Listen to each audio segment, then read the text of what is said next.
Selamat pagi semua. Nama saya Amira atau dikenali sebagai Mia, berusia 26 tahun.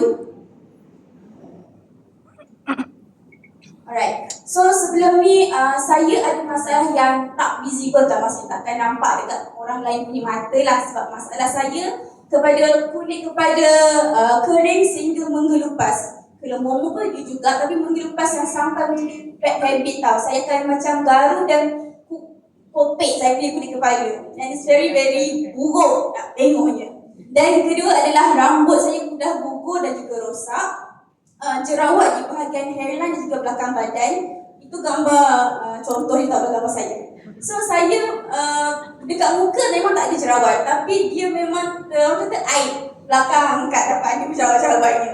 Dan yang keempat adalah pergerakan waktu solat menjadi lambat. Umur 26 tapi tulang 60. Memang lambat. So benda tu it's not orang tak nampak, tapi mengganggu rutin harian saya yang sampai menjadi satu bad habit tau. Sampai saya sampai Collagen Plus launch, saya ambil 2 sachet saja, satu pagi, satu malam, consistently sebab rasa pun sedap. Dan saya tak pernah ambil collagen sebab saya selalu dengar mitos orang cakap, oh Collagen Plus tu untuk orang-orang tua saja yang nak jadi cantik, yang nak kulit muda. Saya dah kulit muda tak pernah ambil collagen.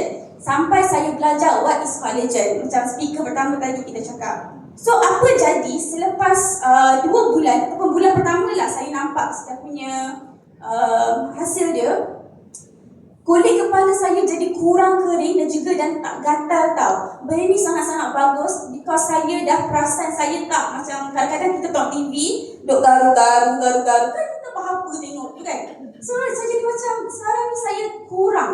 And benda tu sangat-sangat bagus sebab saya bila pakai baju warna hitam kadang-kadang nampak putih-putih. So benda tu sangat tak best. Yang kedua adalah rambut jarang gugur dan juga lebih sihat. This is very good, especially when it comes to toilet. Saya tak perlu kutip rambut dekat longkang. Itu senang kerja saya.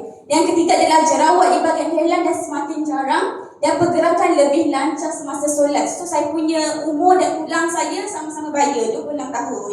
So apa yang saya sarankan adalah kita tak perlu pun nak tunggu jerawat keluar, kita tak perlu pun sampai tulang nak kena sendi-sendi sakit, tak perlu. Cukup satu benda tu menjadi kita punya bad habit. Kita sendiri tahu, tak perlu bagi tahu orang. Benda jadi bad habit, so kita kena do something. So dengan ambil Collagen Plus, insya-Allah saya tahu konsisten tu sangat-sangat boring and orang kata memenatkan, tapi hasil takkan pernah tipu. So insyaAllah kalau kita konsisten ambil Collagen Plus, kita akan dapat hasil untuk diri sendiri, kesihatan juga kecantikan. Sekian, terima kasih.